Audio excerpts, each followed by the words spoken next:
প্রয়োজনের সাথে তুলনায় অর্থায়নের গ্যাপ কিন্তু বিশাল।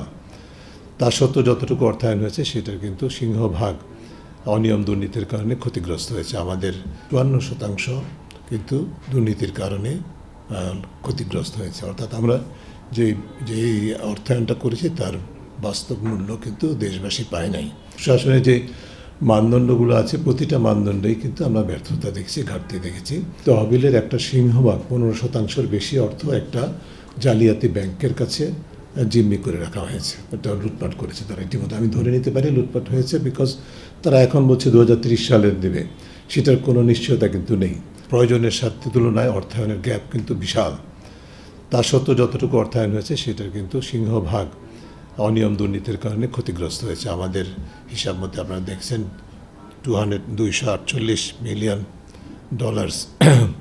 যেটার টাকায় ২১০০ কোটি টাকা। এই সময়ে যেই মেয়াদের কথা আমরা বলছি ২০০৩ থেকে ২৪ পর্যন্ত, এই সময় যে মোট অর্থায়ন হয়েছিল আমাদের জাতীয় সূত্র থেকে $৪৫৮ মিলিয়ন, তার মধ্য থেকে প্রায় ৫৪% কিন্তু দুর্নীতির কারণে ক্ষতিগ্রস্ত হয়েছে। অর্থাৎ আমরা যেই অর্থায়নটা করেছি তার বাস্তব মূল্য কিন্তু দেশবাসী পায় নাই, এবং তাও হয়েছে অন্যভাবে। এবং এটার যে আসলে ফলাফল, এটা বোঝাটা কিন্তু জনগণের উপর পড়েছে। জনগণ যে সুবিধা পাওয়ার কথা ছিল, বিশেষ করে যে সমস্ত অঞ্চল জলবায়ু পরিবর্তনের কারণে সবচেয়ে বেশি ঝুঁকিপূর্ণ, সেখানে অর্থ ব্যয়িত হওয়ার কথা ছিল, সেটা হয় নাই।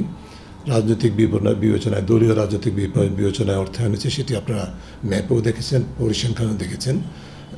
যার ফলে যারা ক্ষতিগ্রস্ত, যারা বিপদাপন্ন, তারা তো পায়নি অর্থ, বরং এক শ্রেণীর স্বার্থান্বেষী মহল, রাজনৈতিকভাবে প্রভাবশালী মহল সেই অর্থ আত্মসাৎ করেছে, বাস্তবে লুটপাট করেছে। এখানে সার্বিকভাবে গত ১৬ বছরে যে লুটপাট হয়েছে তার তুলনায় এটা হয়তো অনেকেই নগণ্য বলবেন, আসলেই নগণ্য। কিন্তু আমাদের দেখতে হবে যে যেই অর্থায়ন হয়েছে তারই ৫৪%-এর বেশি আমাদের এখানে মোটা দাগে ক্ষতিগ্রস্ত হয়েছে। এবং সুশাসনের যে মানদণ্ডগুলো আছে প্রতিটা মানদণ্ডেই কিন্তু আমরা ব্যর্থতা দেখেছি, ঘাটতি দেখেছি। এবং সেক্ষেত্রে দুটি সূত্র থেকে, জাতীয় অর্থায়ন এবং আন্তর্জাতিক অর্থায়নেও ক্ষেত্রেও একই চিত্রটা আমরা দেখেছি মোটা দাগে। এবং সেখানে মূলত যে বিষয়গুলো, জবাবদিহিতার ঘাটতি, নজরদারির ঘাটতি, সুশাসনের যে অন্যান্য মানদণ্ডগুলো আছে সেগুলোর ঘাটতি, আমাদের প্রাধান্য নির্ধারণের যতটুকু হয়েছে তার সাথে অর্থায়নের যে সামঞ্জস্য সেটি নিশ্চিত করার ক্ষেত্রে ঘাটতি, এবং এখানে এক ধরনের রাজনৈতিক প্রভাব এবং সংশ্লিষ্ট প্রতিষ্ঠান অর্থাৎ ট্রাস্ট ফান্ডের এবং বাস্তবায়নকারী অন্যান্য প্রতিষ্ঠানগুলো তাদের দক্ষতার ঘাটতি, তাদের অনিয়ম, তাদের দীর্ঘসূত্রিতা। আপনারা দেখেছেন একটা কোনো প্রকল্প এরকম আছে ৪ বছরের প্রকল্প ১৪ বছর বাস্তবায়িত হয়েছে। কাজে এটা একটা ব্যাপক একটা বলবো যে খুবই বিব্রতকর এবং করুণ চিত্র। এই অবস্থার পরিবর্তন চাই। আমরা মনে করি যে এই প্রতিবেদনের উদ্দেশ্য কিন্তু এইটা কোনোভাবেই হওয়া উচিত নয় যে যেহেতু জলবায়ু অর্থায়নে বিশাল ধরনের অনিয়ম দুর্নীতি হয়েছে, সুশাসনের ঘাটতি হয়েছে, সেই কারণে জলবায়ু অর্থায়নের যে প্রণোদনা, যে উদ্দেশ্য, সেটাকে কোনোভাবেই অবমূল্যায়ন করার সুযোগ নেই। বরং এটার কারণেই আরও বেশি মূল্য দিতে হবে, আরও বেশি গুরুত্ব দিতে হবে, এবং সেটার উপর ভিত্তি করে এই খাতে বরাদ্দ আরও বাড়াতে হবে আমি মনে করি। আপনারা একটা জিনিস খেয়াল করেছেন যে আমাদের জলবায়ু পরিবর্তনের জন্য যে অন্যতম জাতীয় সূত্র সেটা হচ্ছে ট্রাস্ট ফান্ড, সেই তহবিলটি, সেই তহবিলের একটা সিংহভাগ ১৫%-র বেশি অর্থ একটা জালিয়াতি ব্যাংকের কাছে জিম্মি করে রাখা হয়েছে। এটা লুটপাট করেছে তারা ইতিমধ্যে। আমি ধরে নিতে পারি লুটপাট হয়েছে, বিকজ তারা এখন বলছে ২০৩০ সালের দেবে, সেটার কোনো নিশ্চয়তা কিন্তু নেই। কাজে এই অবস্থাটা থেকে পরিবর্তনের জন্য আমাদের প্রত্যাশা ছিল যে অন্তর্বর্তীকালীন সরকার, এটা আগের সরকার করে নাই, কারণ তাদের মধ্যে একটা ভেস্টেড ইন্টারেস্ট ছিল। যে আপনারা দেখবেন যে যারা এই বিষয়গুলো পর্যবেক্ষণ করেন, অনুসরণ করেন, এই যে ট্রাস্ট ফান্ডের যে ট্রাস্টি বোর্ড, তার মধ্যে বাংলাদেশের রাষ্ট্র ব্যবস্থার সবচেয়ে গুরুত্বপূর্ণ মন্ত্রীদের সমন্বয়ে ট্রাস্টি বোর্ড, 10টি গুরুত্বপূর্ণ মন্ত্রণালয়ের মন্ত্রী বা প্রতিমন্ত্রী বা উপমন্ত্রী সেটির ট্রাস্টি বোর্ডের সদস্য। তার সাথে আরও অন্তত 5টি অত্যন্ত পাওয়ারফুল মন্ত্রণালয়ের সচিব বা বাংলাদেশ ব্যাংকের গভর্নর সহ এই প্রতিষ্ঠানের ট্রাস্টি বোর্ড। অথচ এই প্রতিষ্ঠানের অর্থ সুরক্ষা করতে পারে নাই সরকার এত বছর যাবৎ। আমাদের জানা মতে গত বছর সেপ্টেম্বরে একটা বৈঠক হয়েছিল, যে বৈঠকে আন্তঃমন্ত্রণালয় বৈঠক, সেখানে সম্ভবত আমাদের গণমাধ্যমকে জানানো হয়েছে যে একটি সিদ্ধান্ত হয়েছে যে পদ্মা ব্যাংকে যে টাকা প্রায় 800 কোটির মতো টাকা আছে, সেটি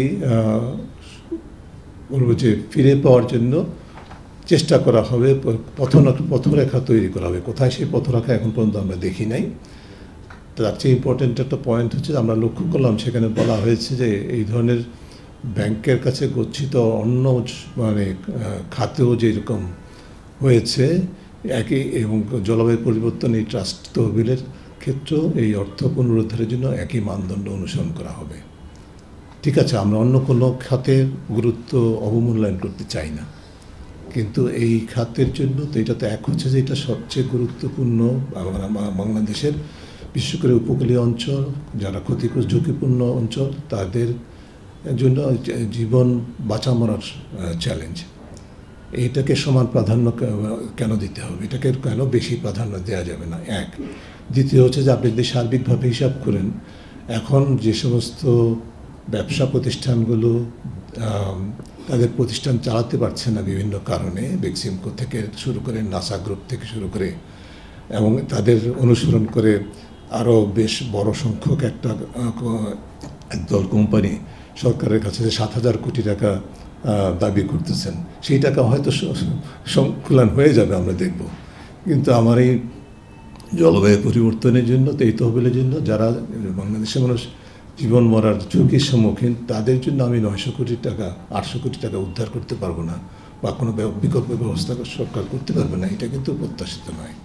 এটা কেন হলো না সেই প্রশ্নটা, যে এই যে প্রাধান্যের যে ঘাটতি, সেটি আমাদেরকে সবচেয়ে বেশি বিব্রত করে এবং উদ্বিগ্ন করে। সো আমরা আশা করব যে এই প্রতিবেদনের উপর নির্ভর করে যে সুপারিশমালাগুলো আমরা করেছি সরকারের কাছে, অংশীজনের কাছে, সেগুলো নিয়ে সরকার যথাযথ গুরুত্ব সহকারে বিবেচনা করবেন, এবং যে অনিয়ম দুর্নীতি হয়েছে সেটার সাথে যারা জড়িত তাদেরকে চিহ্নিত করে জবাবদিহিতা নিশ্চিত করবে। পাশাপাশি ভবিষ্যতে এটাকে প্রতিরোধ করার জন্য যে পদ্ধতিগুলো আমরা সুপারিশ করেছি সেগুলো নিয়ে অনুসরণ করা হবে। বিশেষ করে আমাদের যে ট্রাস্ট ফান্ড, যে ফান্ডটি আছে, সেটা যে ট্রাস্টি বোর্ড, সেটাকে পুনর্গঠন করে সেখানে পেশাদারিত্ব, সেখানে স্বার্থের দ্বন্দ্বমুক্ত ব্যক্তিবর্গকে ট্রাস্টি বোর্ডে অন্তর্ভুক্ত করে এই প্রতিষ্ঠানটিকে ঢেলে সাজানো দরকার বলে আমরা মনে করি।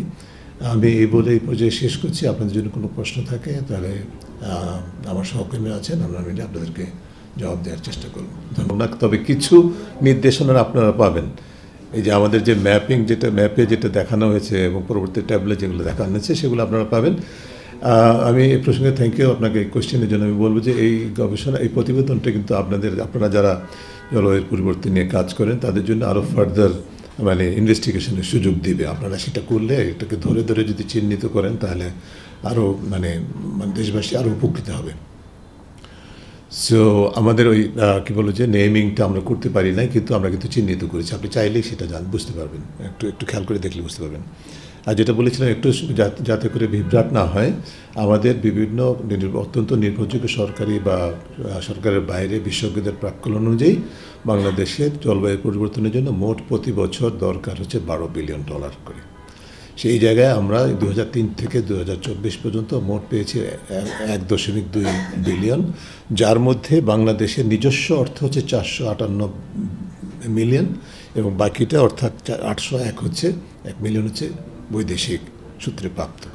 আমরা যে হিসাবটা বলেছি, যেটা হচ্ছে যে আমাদের 2100 কোটি টাকা, অর্থাৎ $248 মিলিয়ন মতো আমাদের হিসাবে দুর্নীতির কারণে লস হয়েছে, ক্ষতি হয়েছে, যেটা হচ্ছে যে 54% মতো, অর্থাৎ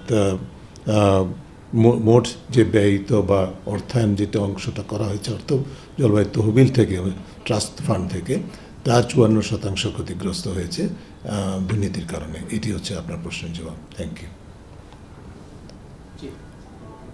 শতাংশটা তো আপনি সহজে, আমি যেটা শুরু থেকে বলেছি, এখন আগের প্রশ্ন করতে উত্তরে বললাম যে আমাদের তো আপনার প্রশ্ন যদি আমি সঠিক বুঝে থাকি, এটা প্রতি বছর $12 বিলিয়ন দরকার। সেই জায়গায় আমরা মাত্র আসলে বছরে কত পেয়েছি ওইটা বলা যাবে? গড় হিসাব করলে কত? আমরা বলেছি যে জলবায়ু পরিবর্তন মোকাবেলায় বাংলাদেশের প্রতি বছর জিডিপি কমপক্ষে 3% বরাদ্দ প্রয়োজন। সেখানে 2015 থেকে আমরা 2024 পর্যন্ত দেখেছি যে প্রতি বছর জিডিপির গড় বরাদ্দের হার ছিল মাত্র 0.7%। ঠিক আছে। গুরুত্ব সহকারে আপনাদের কাজের মধ্যে অন্তর্ভুক্ত করবেন এবং প্রকাশ করবেন। আমরা আমাদের প্রতিবেদন